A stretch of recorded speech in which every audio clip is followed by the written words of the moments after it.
The restaurant fell silent. Every conversation stopped mid-sentence as the tall figure in the black robe walked through the glass doors. Judge Catherine Morrison had never set foot in Chuck E. Cheese before, but here she was, scanning the room with the same intensity she brought to her courtroom.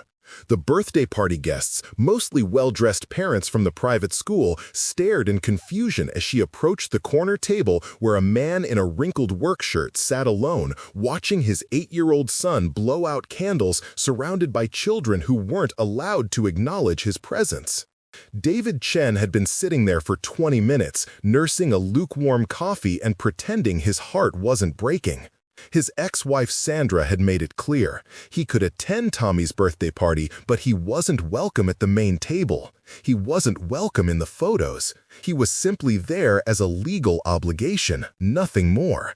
But when Judge Morrison's heels clicked across the linoleum floor, carrying an official document in her hands, everyone in that restaurant was about to learn that sometimes the law has a way of correcting injustice in the most unexpected places. To understand how this moment came to be, we have to go back to where David's story really began, not with his divorce, but with a promise he made to a dying woman 3 years earlier. David had been married to Sandra for 12 years when the cancer diagnosis came. Not Sandra's diagnosis, her sister Julie's. Julie was 28, single, and fighting stage 4 ovarian cancer with the fierce determination that ran in their family. But as the treatments grew harsher and the prognosis darker, Julie made an unusual request. She wanted David and Sandra to take custody of her 5-year-old daughter, Emma, if the worst happened. "Promise me," Julie had whispered from her hospital bed, her hand gripping David's wrist with surprising strength. "Promise me Emma won't go into the system. Promise me she'll have a real family." David had promised without hesitation. Sandra had nodded her agreement, tears streaming down her face. They would give Emma the love and stability she deserved. They would be the family Julie couldn't live to provide. But when Julie passed away 6 months later, something shifted in Sandra. The grief, the sudden responsibility of raising 2 children, the financial strain, it all became too much. Sandra began to resent the promise they'd made. She began to resent Emma's presence in their home. And slowly, inevitably, she began to resent David for keeping his word. "She's not even our blood," Sandra would say during their increasingly frequent arguments. "We have our own child to think about." David would watch Emma playing with Tommy, seeing how naturally they'd bonded as siblings, and he couldn't understand how Sandra had forgotten the little girl crying at her mother's funeral, clutching a stuffed elephant that still smelled like Julie's perfume. The divorce papers came on a Tuesday. Sandra wanted full custody of Tommy and made it clear that Emma wasn't part of the package. She'd already contacted social services. Emma would become a ward of the state while the custody battle played out. David fought. He fought harder than he'd ever fought for anything in his life. He took on extra shifts at the auto repair shop to pay for a lawyer. He documented every school event, every doctor's appointment, every bedtime story. He had photos of Emma and Tommy building blanket forts, making pancakes on Sunday mornings, reading together on the couch. But Sandra had advantages David didn't. She was a marketing executive with a 6-figure salary. She lived in a gated community. She could provide Tommy with private schools, tennis lessons, and college funds. David lived in a 2-bedroom apartment above Mrs. Rodriguez's bakery, where the smell of fresh bread mixing with motor oil from his clothes created an odd but oddly comfortable combination. The custody hearing had been brutal. Sandra's lawyer painted David as unstable, financially irresponsible, and emotionally attached to a child who wasn't his responsibility. David's lawyer, an overworked public defender who'd met him 20 minutes before the hearing, barely mounted a defense. Judge Morrison had awarded Sandra primary custody with limited visitation rights for David. But she'd also done something unusual. She'd sealed certain documents in the case file and scheduled a follow-up hearing in 6 months. At the time, David had been too heartbroken to understand why. That was 6 months ago. Since then, David had seen Tommy every other weekend and Wednesday evenings when Sandra allowed it. Emma had been placed with a foster family across town. David was permitted supervised visits once a week. during which Emma would cling to him and ask when she could come home. "Soon, sweetheart," he would tell her, though he was no longer sure if that was a promise he could keep. Soon. The birthday party invitation had come with conditions. David could attend, but he couldn't sit with the family. He couldn't be in photos. He couldn't give Tommy his gift in front of the other parents. Sandra had made sure everyone understood that David was there on sufferance, nothing more. So David had sat in his corner, watching his son laugh with children whose parents whispered about the deadbeat dad who couldn't even afford to take his kid to Disney World. He'd watched Sandra's new boyfriend, a pharmaceutical sales rep named Brandon who drove a BMW and wore cologne that probably cost more than David's monthly rent, help Tommy cut his cake and pose for pictures like he was already the boy's stepfather. But David had also noticed something else.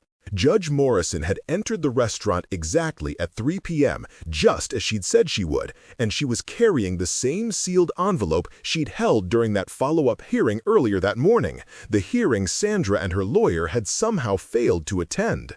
Tell us in the comments where you're watching from, because what happened next is something that could change custody law forever. Judge Morrison approached David's table with the measured pace of someone accustomed to delivering life-changing news. The restaurant had gone completely silent. Even Tommy had stopped mid-bite of his birthday cake, chocolate frosting still on his chin, staring at the woman who looked important enough to make his father stand up straighter. "Mr. Chen," Judge Morrison said, her voice carrying across the now silent restaurant, "I believe we need to complete some unfinished business." Sandra shot up from her chair, her face pale. "Your Honor, I don't understand. The custody hearing isn't until—" "The custody hearing was this morning at 9 a.m., Mrs. Chen, or rather Mrs. Patterson now." Judge Morrison's eyes were steel. "The hearing you and your counsel failed to attend despite proper notification." David felt his knees go weak. The follow-up hearing. He'd been there, sitting alone in the courtroom, wondering if he'd gotten the date wrong. His lawyer had been there too, shuffling papers nervously, but Sandra's side of the courtroom had remained empty. "There must be some mistake," Sandra stammered, her new boyfriend Brandon putting a protective hand on her shoulder. "We never received any notification." Judge Morrison opened her envelope and pulled out a thick stack of documents. "According to the court records, notification was sent to your attorney of record, Mr. Jameson, who signed for certified mail on January 15th. The hearing was also posted on the court's public calendar, as required by law." David's heart began to race. He thought back to that morning, sitting in the empty courtroom while Judge Morrison reviewed file after file. She'd asked him questions, detailed questions about Emma, about Tommy, about the promises he'd made and kept. She'd wanted to know about Emma's school performance, her adjustment to the foster home, her relationship with Tommy. "Your Honor," Sandra's voice was rising now, drawing stares from the birthday party guests. "Surely we can reschedule. This is highly irregular, conducting court business at a child's birthday party." "What's irregular, Mrs. Patterson, is a custody arrangement that separates siblings who have bonded as family. What's irregular is placing a child in foster care when she has a loving guardian willing and able to provide a stable home." Judge Morrison's voice remained calm, but there was an edge to it that made everyone in the restaurant pay attention. She turned to address the room. "6 months ago, I made a preliminary custody ruling based on financial considerations and living arrangements, but I also ordered a comprehensive review of the children's well-being and adjustment. That review included interviews with teachers, therapists, social workers, and the children themselves." David's hands were shaking. He didn't know where this was going, but the hope rising in his chest felt dangerous. He'd been disappointed too many times before. "The findings were clear," Judge Morrison continued, pulling out another document. "Emma Chen, despite not being Mr. Chen's biological daughter, shows significant emotional distress when separated from both him and Tommy. Tommy Chen shows signs of anxiety and behavioral changes consistent with sibling separation trauma. Both children have repeatedly expressed their desire to remain together in Mr. Chen's care." Sandra was frantically dialing her phone, presumably trying to reach her lawyer.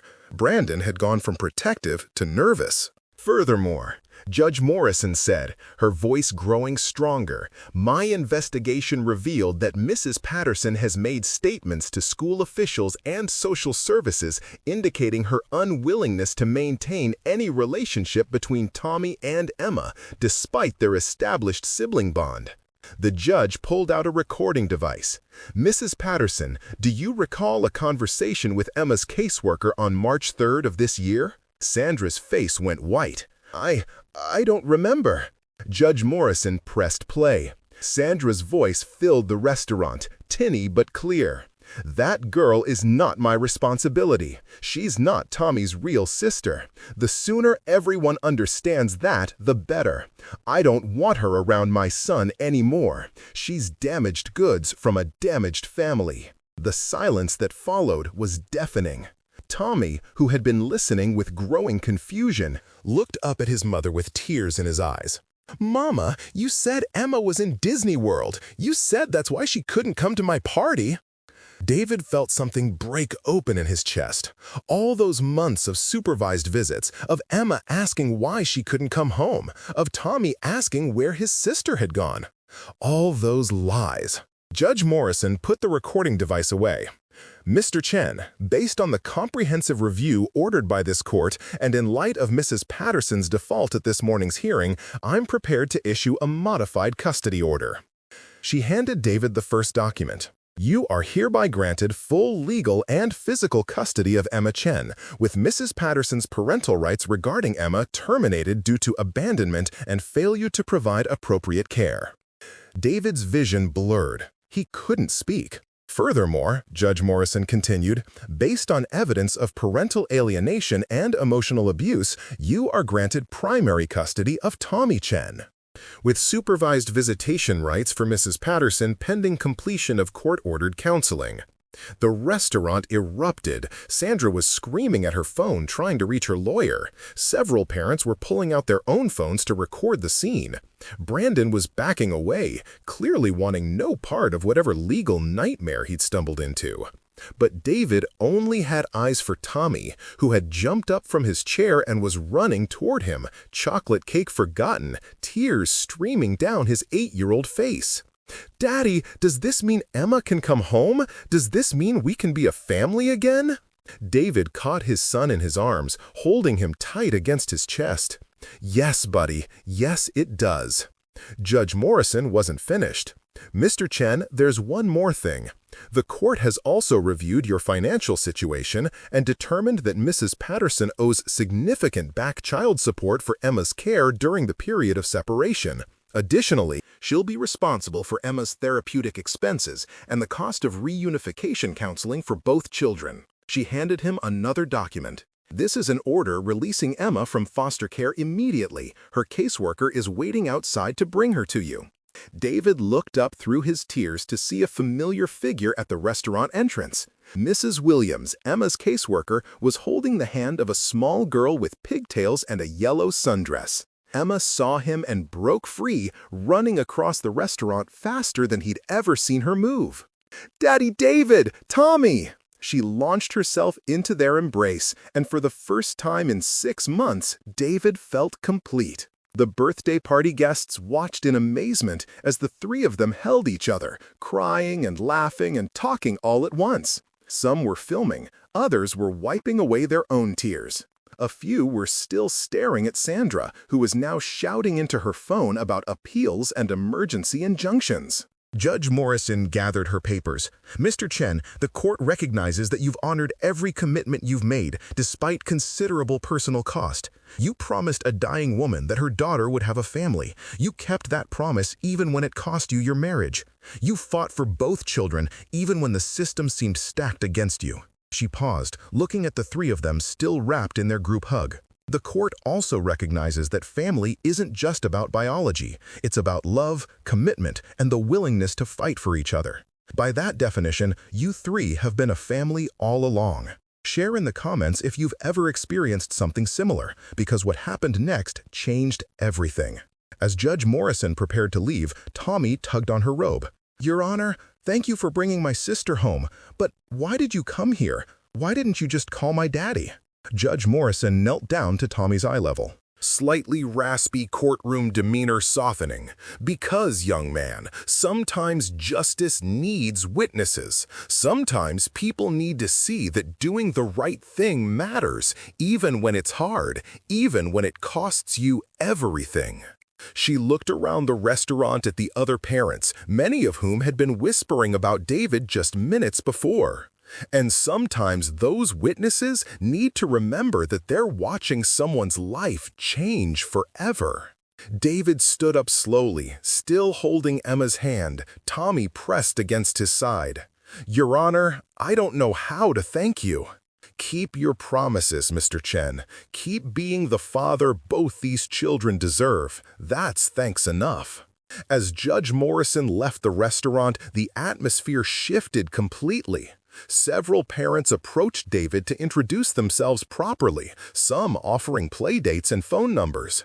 Mrs. Patterson, he supposed she wasn't Sandra Chen anymore, had stormed out with Brandon, still screaming into her phone about appeals that would never come. But the real magic happened when David knelt down between Tommy and Emma, both of them still clinging to him like they were afraid he might disappear. "So," he said, trying to keep his voice steady, "I believe someone was having a birthday party." Tommy grinned through his tears. "Can Emma have cake too? She loves chocolate cake."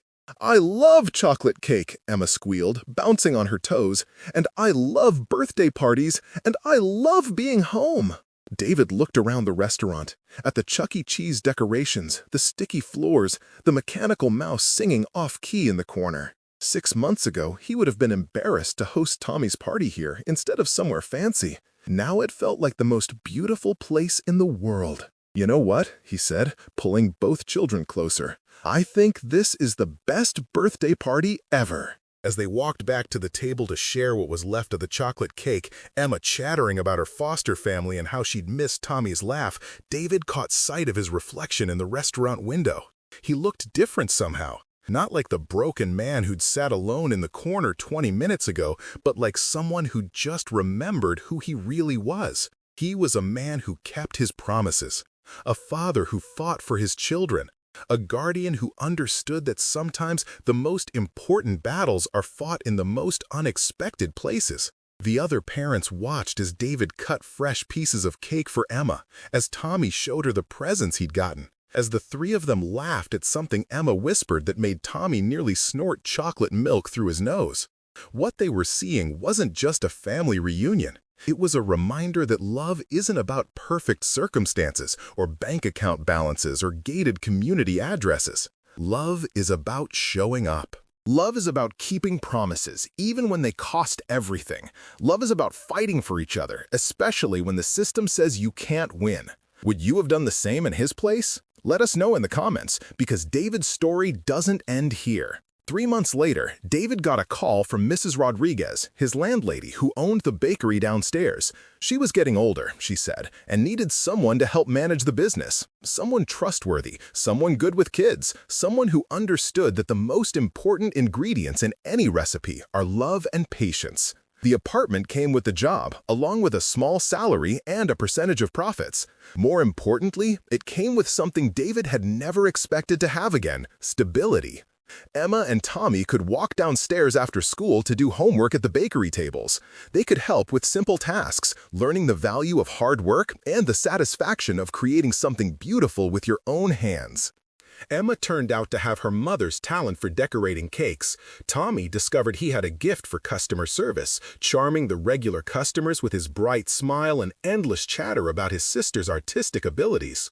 On Sundays, they would close the bakery and spend the day together, sometimes at the park, sometimes at the movies, sometimes just at home reading books and building blanket forts like they used to do. Sandra would call occasionally, wanting to exercise her supervised visitation rights, but her heart was never really in it. She'd moved across the state with Brandon, started a new life where she didn't have to explain why she'd given up her children for a man who sold pharmaceuticals and drove a BMW. David didn't hate her for it anymore. He understood that not everyone is built for the kind of love that requires sacrifice. Not everyone can keep promises when keeping them costs everything you thought you wanted. But on quiet Sunday mornings, When Emma would curl up next to him with a book and Tommy would practice reading aloud to both of them, David knew he'd made the right choice.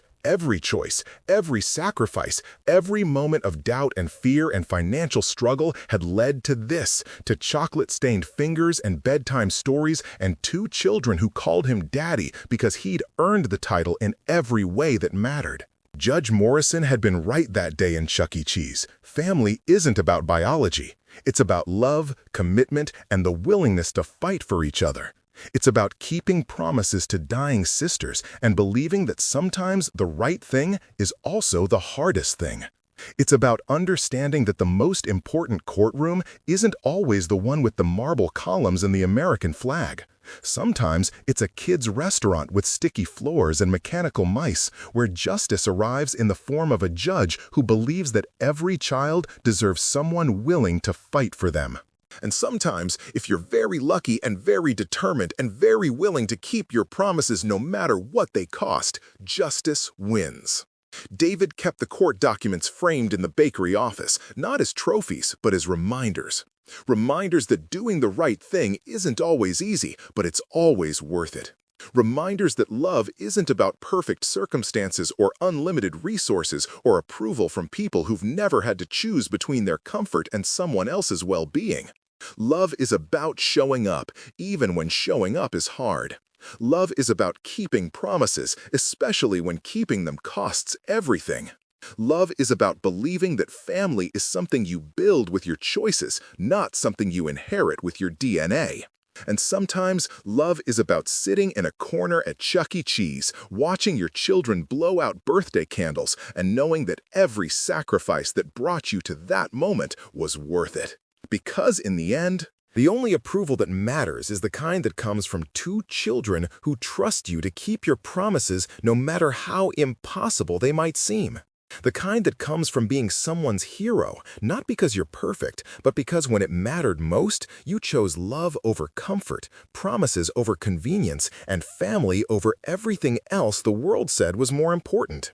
Subscribe for more powerful stories like this, and click on the video on the screen to watch the next one with a twist so powerful you'll never forget it.